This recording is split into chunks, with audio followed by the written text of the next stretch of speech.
Today, we examine Israel's sweeping response to a deadly shooting that unfolded near Jerusalem yesterday. Two Palestinian gunmen from the West Bank villages of Katana and Kubeba opened fire at a bus stop on Monday, killing 6 people. Both attackers were shot and killed at the scene.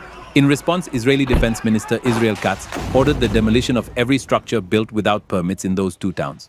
At the same time, authorities revoked work permits for 750 villagers, often the main source of livelihood for their families. These measures were presented as part of a strategy of deterrence, signaling that attacks against Israelis will carry severe consequences not just for perpetrators but for their communities as well.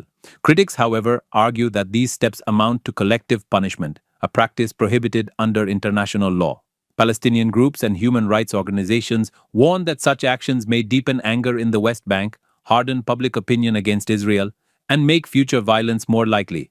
Israel insists otherwise, claiming that harsh measures have historically reduced attacks by raising the cost for those considering them.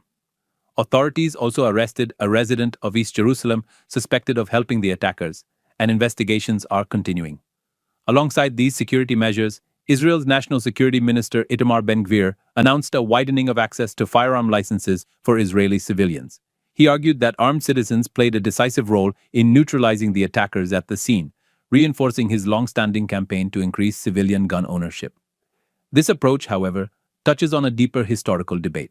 Israel has repeatedly turned to punitive home demolitions and permit revocations in the past, particularly after major attacks in the West Bank. While leaders claim these acts deter violence, studies and international observers have questioned their effectiveness. Instead of preventing attacks, they may fuel cycles of retaliation and widen the gulf between Israelis and Palestinians.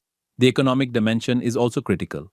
Work permits allow thousands of Palestinians from the West Bank to cross into Israel daily for jobs in construction, agriculture, and services. Revoking these permits cuts off income not only for individuals but for entire families, intensifying poverty and instability. For many, this raises the question of whether economic strangulation reduces or increases the likelihood of future unrest. At the same time, the expansion of civilian firearm access in Israel points to another shift: the increasing militarization of everyday life. Supporters believe it empowers citizens to respond quickly in emergencies. Opponents warn of the risks of untrained civilians carrying weapons in a society already under immense strain.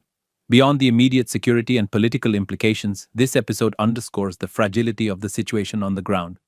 Tensions have been rising steadily, and each violent attack, followed by sweeping countermeasures, pushes prospects for long-term reconciliation further into the distance. This leaves us with pressing questions.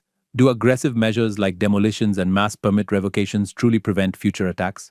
Or do they entrench despair and resentment, laying the groundwork for the next cycle of violence?